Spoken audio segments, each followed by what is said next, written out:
But, Mr. Speaker, the country cannot afford, and this House cannot afford, to indulge the fantasies in any corner of this House for a minute longer. We are now just 79 days away from Brexit, and it was time a long time ago, truth be told, to tell the truth to the country about Brexit, because there is no global Britain after Brexit. It's a con, Mr. Speaker, on your family and on mine.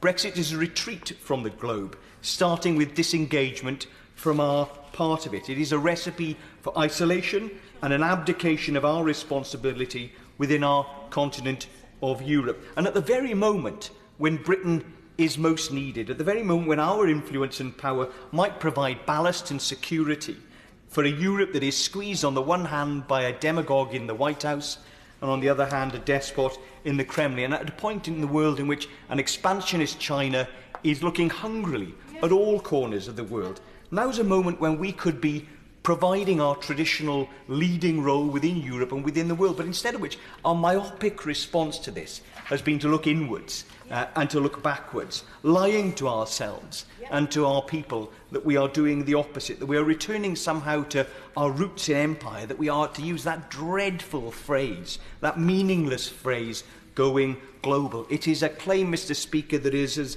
facile as it is false. The reality is that this generation, my generation of politicians, has failed our people. We have failed to rise to the challenges of our age, either within this country or increasingly it looks within the world. We have failed to offer an honest analysis and realistic solutions to the problems of our country and across the globe. And the root cause of those problems, Mr. Speaker, should be clear to us all. In shorthand, it is economic development in the east and the south that has driven challenges to our Western economies, driving deindustrialisation, inequality and immigration.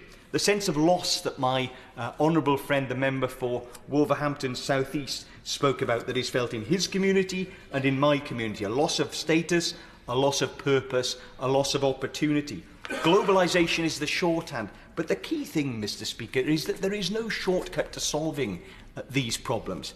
And Brexit is absolutely not the solution. Brexit will compound all of these problems. Stop the world I want to get off is not a political prospectus. It is not a realistic view of how we run a global integrated economy. And nostalgia and nativism that is so evident on the benches opposite. It may be enough to feed the beast of the ERG, Mr. Speaker, but it will not feed our children in future. Blaming foreigners and immigrants while hawking sepia-coloured images of myths of betrayal and loss and blaming the other for it. It's a tried and tested strategy, Mr. Speaker, of populists and worse the world over since time immemorial. But we surely know that it is neither right nor real. And nor, too, is it right or real to offer some misty-eyed romantic notion of socialism in one state, as some in my party attempted to do. The solutions to globalisation lie in collective international actions on taxation, on economic and environmental collaboration, in the building of a new generation of institutions to deliver security, equality and sustainability in Europe and beyond. Building walls, Mr. Speaker, never works because the people eventually smash them down. Earlier generations understood that. They learned it the hard way through their experience of war and deprivation, and they built means of withstanding those problems. Our country played a central role in building those institutions, in defeating people who would divide us on race and defending liberal values of equality, freedom, tolerance and democracy. And now, when that project and the institutions we built need to be renewed and reformed, what are we doing in Britain? We're waving the flag and we are withdrawing from the fight.